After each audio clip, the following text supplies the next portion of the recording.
नमस्कार दोस्तों, क्या आपने कभी किसी ऐसी जगह के बारे में सुना है जो रहस्यों से भरी हो, जहां इतिहास की कहानियां हर ईंट में दर्ज हों और जहां हर कोना किसी अनसुलझे राज की ओर इशारा करता हो? आज हम आपको लेकर चल रहे हैं उत्तर प्रदेश के संभल में, जहां की एक पुरानी बावड़ी इन दिनों सुर्खियों में है। यह कोई आम बावड़ी नहीं, बल्कि एक ऐतिहासिक धरोहर है जिसे लोग चोर कुआं के नाम से जानते हैं।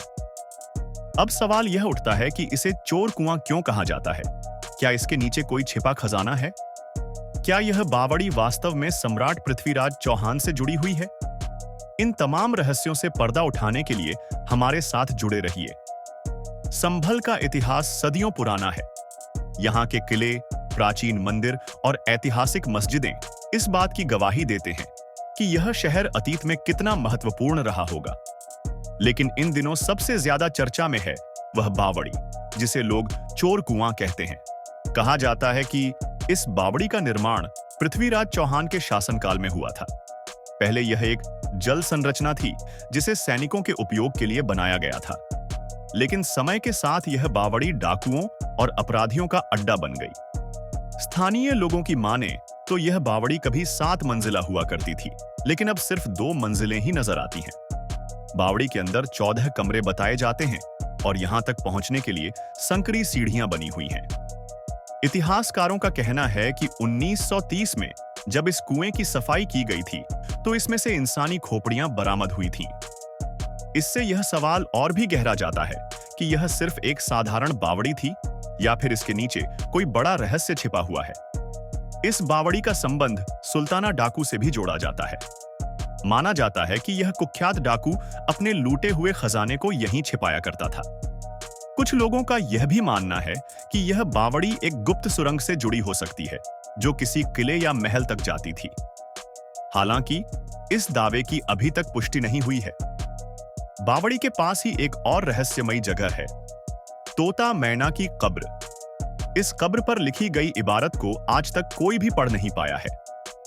कहा जाता है कि इस इबारत में कोई गहरा रहस्य छिपा हुआ है। कुछ लोगों का मानना है कि यह किसी छिपे खजाने का सुराग हो सकता है, तो कुछ इसे बस एक रहस्यमयी कथा मानते हैं। जो भी हो, लेकिन यह तय है कि इस जगह पर इतिहास के कई अनसुलझे पन्ने छिपे हुए हैं। संभल का इतिहास केवल इस बावड़ी तक सीमित नहीं है। यहाँ एक पुराना किला भी है, जिसे पहले सराय के रूप में इस्तेमाल किया जाता था।